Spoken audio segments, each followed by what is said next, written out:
Hey everyone, welcome back to another year, another semester of the Triple Play. It's a new year, new semester, and new people are on the show, a few new people. So once again, I'm Danielle Whaley. I am the host of the Triple Play podcast, and today I am joined by Matt and David. I will go ahead and let you guys introduce yourselves, but for Matt, it's a reintroduction because you've been here before, so I'll let you go ahead. Yeah, well, I'm Matt, still a sophomore, still a journalism and electronic media major. So, David? Yeah, I'm David Bradford. I'm also a journalism and electronic media major, and I'm a junior. Well, happy to have you both on the show, especially for a big day after the Super Bowl. Super Bowl 50, pretty much what everybody was saying was going to be the biggest Super Bowl of all time. And I mean, I guess you could say that, but you could also say it was the biggest disappointment of a game, biggest lackluster performance for both sides of a game are a lot of the headlines I'm seeing right now. But let's go ahead and jump into the Super Bowl and the statistics that we have. Broncos beat the Panthers 24-10 in Super Bowl 50. We'll just go ahead and start with Peyton Manning. There were other balls in this game, but everybody's focusing on Peyton. But Peyton was 13 for 23 for 141 yards with no touchdowns and an interception. While Cam Newton for the Panthers, he was 18 for 41, 265 yards, no touchdowns, and an interception. But some of the biggest stats to look at are the fact that the sacks that happened from both defenses. Peyton was sacked 5 times, while Cam Newton was sacked 6 times. And Carolina led in total yards in this game, 315 total yards compared to Denver's 194, but they also led the turnovers. So both offenses didn't have that great of a showing. It's pretty easy to see by the stats. Definitely a huge defensive game for both sides, but mainly for the Broncos, especially with Malik Jackson, a former Vol. Good showing for him. He had the first touchdown for Denver near the 6-minute mark of the first quarter. So is it safe to say that this game was lackluster on an offensive standpoint? On an offensive standpoint, definitely. Mm-hmm. I mean, there was, 2 offensive touchdowns the entire game? And I think both were rushing touchdowns. Yeah, they were both rushing touchdowns inside the 5-yard line. Exactly. So if you like a good offensive game, it definitely wasn't the game for you. But yeah, no, this game, it definitely highlighted the importance of defense and the fact that defense wins championships. Definitely. It's also important to mention, though, that there was no way Denver could win this game if it wasn't like this. Mm-hmm. Like, I don't think anyone expected Peyton to come out and have a great game, or Right. even Denver to score that many points. But if Denver was going to win this game, they were going to have to win like they won all year long, which is kind of close and kind of ugly. So it played perfectly in Denver's hands. Definitely, and I know for me personally going into this game, I was so excited for the fact that it was going to be the Carolina offense against the Denver defense. Pretty much the top ones. I mean, definitely the top defense with Denver and Carolina has been a lot of fun to watch, but it was just disappointing from the Carolina standpoint. Not much excitement. Lackluster is definitely the word that keeps coming to mind with it. And, I mean, you could see that in the post-game interview, which we can go ahead and talk about, too, with Cam Newton. He was obviously not happy with how everything went down. So how do you look at – we'll go with the quarterbacks, but we'll start with Cam Newton. How do you look at this game as either, like, adding to what he could become in the league, or is this going to, like, detract anything in some ways? How do you look at it? Well, I mean, Cam's only in his 5th season. Right. He's, like, just getting started. This is his first, like, I guess, great year he's had in the league. Like, his first 4 years kind of up and down. What happened in this game wasn't so much just Cam Newton. I feel like Denver's defense took away Carolina's entire identity. Like, when you watch Carolina all season long, they were the team that had fun, jumping around, doing the dab, dancing all the time. That was a big part of why they were so successful. And I feel like early on, Denver's like pass rush and then their secondary took that away from Cam and that offense. Because even when Carolina scored, there wasn't really that much excitement on Carolina's side. It kind of just felt like, okay, we actually can score, but they didn't feel confident that they could do it again. And Cam just looked gassed after the first half. So I think Denver just took away their identity early on.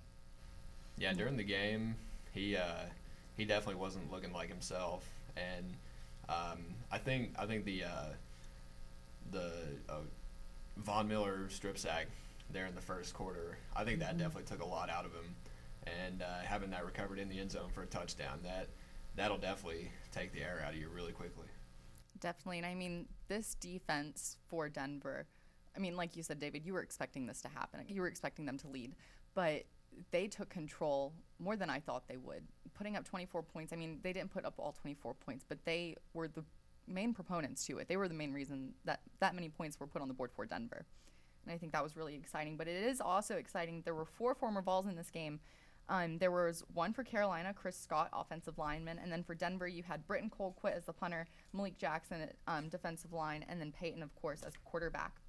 And so going over to Peyton, he's the one that everybody's talking about. This could potentially be his last game. He didn't really say anything in any of his post-game pressers or anything, any interviews that he had, but you expect that from Peyton. He's not just going to come straight out and say it. So how do you look at this? Is this the last game for Peyton? Will we see him again next season? What's kind of up in the air? It most definitely should be the last game for Peyton. I mean, he probably should have retired about 4 years ago. Yeah. But he's just kept coming back and kept being so resilient. But I think after this season, after everything he's been through, it's time for him to hang up the cleats. But as to what we could see from him next year, I really have no idea because I've heard some things saying he might become the general manager of the Titans. I've heard a lot of talk around here, around campus, of him possibly coming back and being a quarterback's coach. And we've also heard talk about him going to keep on playing in the NFL in Los Angeles with the Rams now. That would be really interesting. That would be pretty crazy. I feel like Peyton, with these last 4 years with Denver, he's kind of used up all he has left to give. And especially this year, I mean, he wasn't great this year at all. Like in any game, he struggled throughout the entire season. I actually was saying last night that I felt like Denver could have won this game by a larger margin if Brock was the quarterback. That's true. Because I feel like Brock's an important reason why Denver's still here. Like, they wouldn't be here without Brock. And, Peyton, after all his entire career, he's had so many unlucky things happen to him. And, I think it's nice to see that finally, for like the first time, he doesn't have to be the guy that has to do it for his team. And his team kind of expected that and knew that going into this game. And so Peyton, if this isn't his last game, I think he's making a huge mistake because I don't think you can end a career better than this.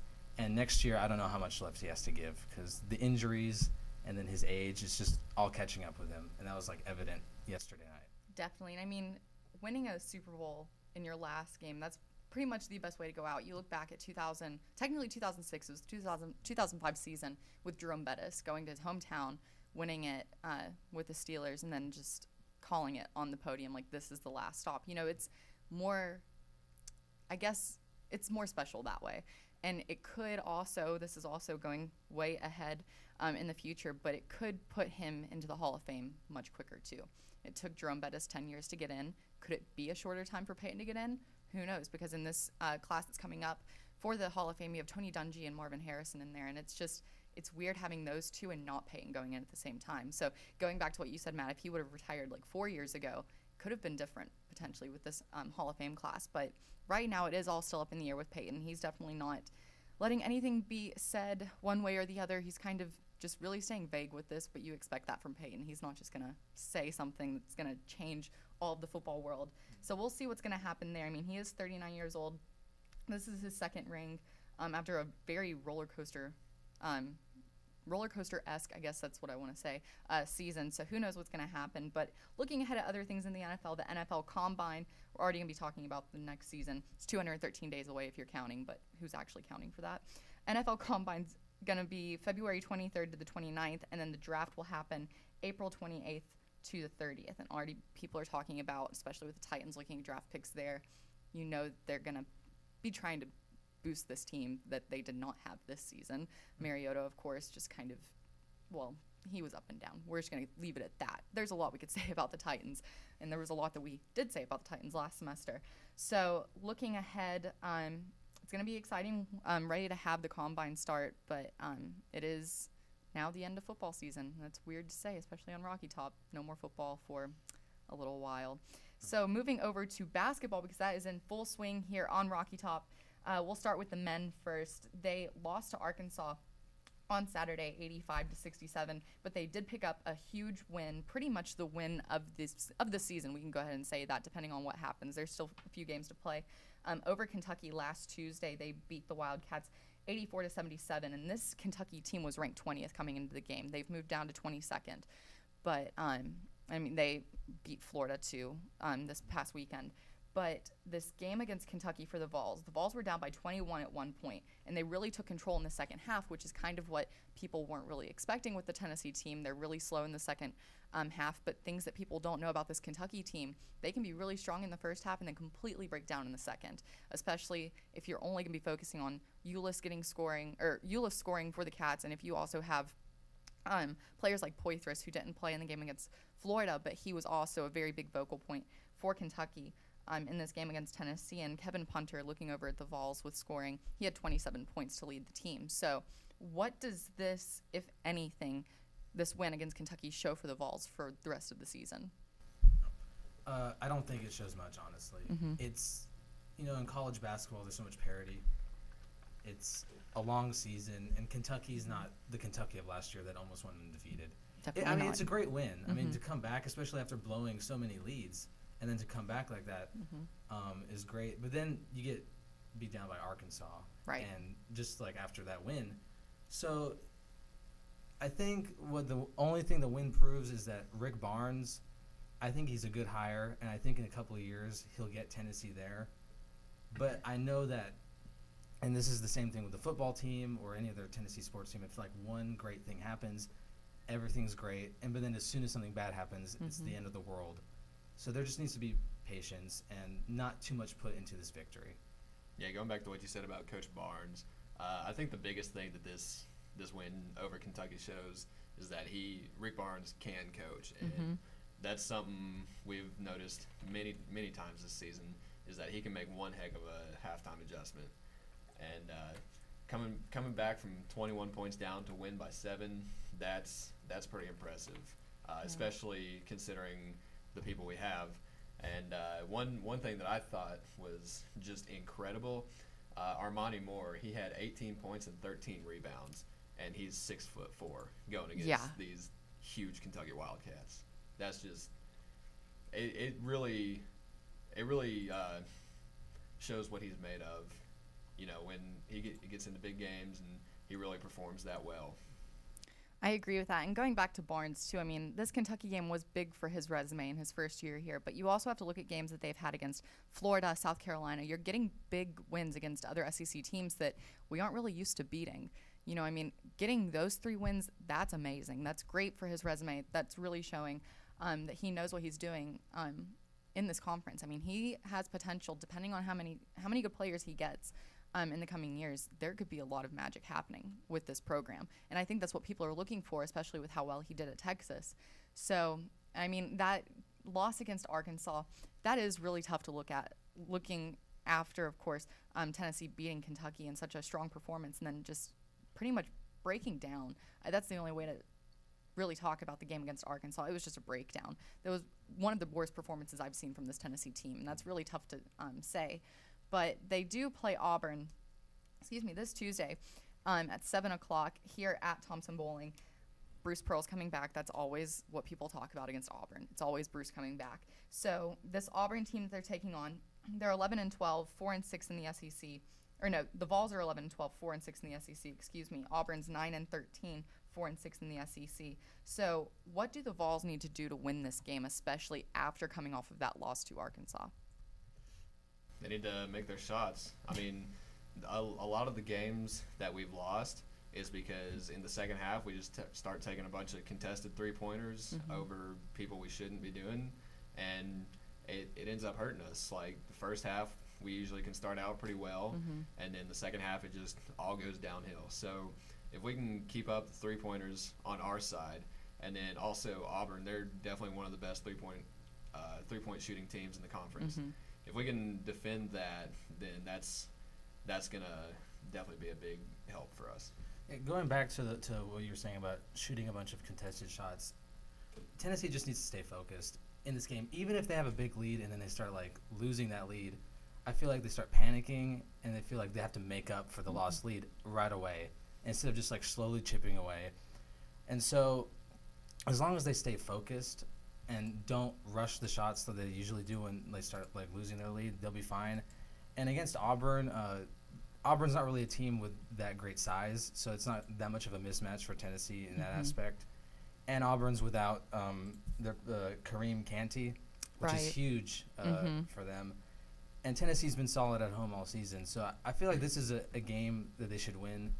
I know there's the emotional factor, but once the game starts, that's going to not even really matter. It's all about the game plans. So I think Tennessee's just a better team. Auburn's without their best player. Tennessee should win this game. You hope they're going to win this game. It's falling into their place. It's falling into their laps. They really need to just take this. I hate to use this analogy, but they really just need to take the ball and run, because right now it's in their court and they just need to get going. So, I mean, this game, could it potentially be a big turnaround for this team? Maybe. I mean, you still have a few games left in the season. We're going to be playing teams like LSU. That's a huge one that's going to be coming up in a few weeks.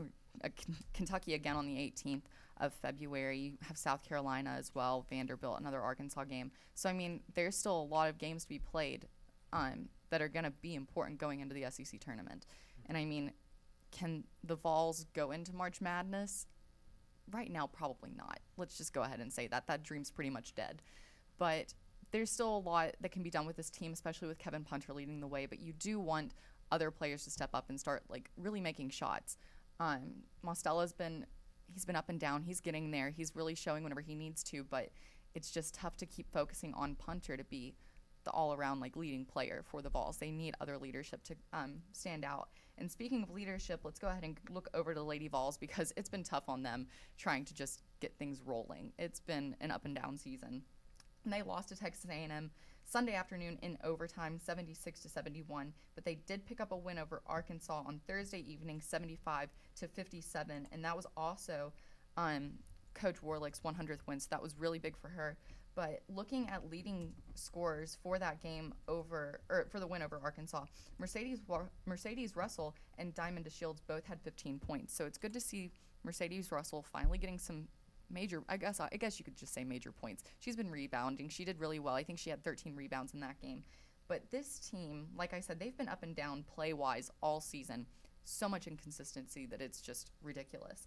And so they're currently standing at 14-9, 5-5 in the SEC on the season. They're ranked 23rd, so that's really low, and they do have a chance of falling out this week. We could potentially be seeing that. Still waiting on new rankings to come out, but as of last week, they were ranked at number 23. So what is it going to take for this Lady Vols team to bounce back and be the team that people are expecting them to be? I don't think they should listen to what people have to say, because when I've watched some of their games, like you said, it's inconsistency, especially from Diamond to Shields. I feel like a lot of times she doesn't like try to follow the game plan, and she just takes a lot of poor shots. But from like the fans' perspective, it's an impossible situation for Holly Warlick. I mean, you're following Pat Summitt. And the one thing you have to understand about women's college basketball is that it's either going to be Tennessee or it's going to be UConn. And UConn is probably going to win it all again this year. But that doesn't mean Tennessee can't get back to winning ways. And just the expectations are impossible. I have a stat from 1984-2008 that's about 25 seasons. The Vols made it to the Final Four 17 times, won 8 titles, and they were runner-up 5 other times. That doesn't last forever, even for any great team. UConn's eventually not going to be this dominant at some point. And Warlick, I mean, the 3 seasons prior to this season were pretty solid seasons. I mean, Elite 8 twice, Sweet 16. So it's just one bad season. I think they're going through the motions, but eventually they'll figure it out and pull it together, and then Lady Vols will be back. I think the biggest thing for this team is they just need to win a close game. You know, it's like we've seen in men's basketball and football all year long. They get a big lead and then break down there at the end of the game and end up losing it. So I think had they kept this win at Texas A&M, that definitely would have helped them. But no, I think just getting a lead over a big team, having a big win on the season is going to be the biggest help to them. I definitely agree with that. And looking at games that they have left on the season, they only have 6 games left. They'll be playing Vanderbilt this week. We'll talk about that in a second. But right after that, they have South Carolina, who's number 2 in the nation. And this South Carolina team, I mean, you can make arguments for other teams, but I see them winning it. Just throwing that out there. They are so strong. But then after that, you have Ole Miss, LSU, Alabama, and then finishing off the season at home against Georgia. So these are games that if the Lady Vols play their cards right, they can win. South Carolina, maybe not. Probably not. But if they could somehow keep that game close, that could be a momentum turner. Don't let it be like a double-digit differential at any point of the game, for that matter. Keep it short. If it's going to be double digits, I mean, keep it in the teens, but you really want to keep it like within single digits. That'd be nice. But I definitely agree with winning close games. You definitely want to do that, because looking at like Mississippi State and Kentucky, those were two big losses.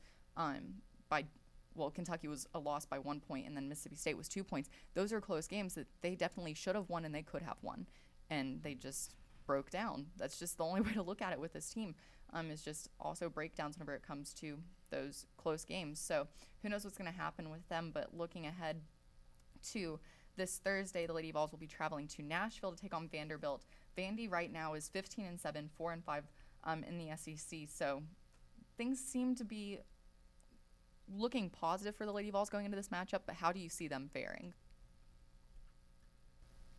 I mean, honestly, it's on the road, and Lady Vols haven't really been that successful on the road this season. But they've also played a lot of very strong teams on the road. I mean, they went to Stanford, to Notre Dame, to Kentucky, to Mississippi State. These are all ranked teams. Yeah. And so Vanderbilt's obviously not as strong as those teams, but they have a great defense, though. That's true. Allowing like 42 points a game, 38% shooting. So it's going to be a struggle. I honestly, the way that the Vols have played against like tough ranked teams, they should be able to beat Vanderbilt. Right. But then again, it all comes down to the fourth quarter. Like, will they come apart again? It's kind of too tough to tell at this point for the Lady Vols. I don't really have a solid grasp on this game. I couldn't pick a winner. In this game, it could go either way, honestly. I definitely think it could go either way. And like you hit the nail on the head by saying it comes down to that fourth quarter, because that's going to happen for both teams. Vanderbilt too. I haven't watched them that much, but whenever I do watch them, it's that fourth quarters where they can either make that turnaround or they just say, you know what, forget it. Like there's no need. So I think it's going to be a monumental fourth quarter no matter who has the lead going into it, but it's going to come down to the last few minutes of that fourth quarter. That's where it's going to be very interesting. And if the Lady Vols can keep it close within then, and then just like let momentum stay on their side and keep it till the end, it'll go. I know that's like obvious to say, but that's what the Lady Vols need at this point. They really need momentum to be on their side for a majority of the game, and especially during that fourth quarter. So it's still up in the air with them as well. It's up in the air for both basketball teams here at UT right now. So who knows what's going to happen. But looking ahead back to football season, we could talk about baseball. We could talk about baseball really quick, actually. Excuse me. Tennessee baseball does start back on the 19th, so we have 11 days out for that. We can preview that a little bit later. But let's go ahead and talk about college football again, because we can't have enough football. We can't do it. So National Signing Day happened this past Wednesday, and this could be a very interesting year for Tennessee football. Just looking at some of the signing day additions that they brought, they already had 4 early enrollees come in: Jeff George, DJ Henderson, Alexis Johnson, and Markil Osborne. But with the signing day additions, you have names like Jonathan Kongbo, 5-star top JUCO player coming into UT. That's going to be really exciting to see. But you also have players like Nigel Warrior, Tyler Bird. I mean, you're getting pretty big name guys. So out of the guys that Tennessee did get to sign, who stands out to you the most?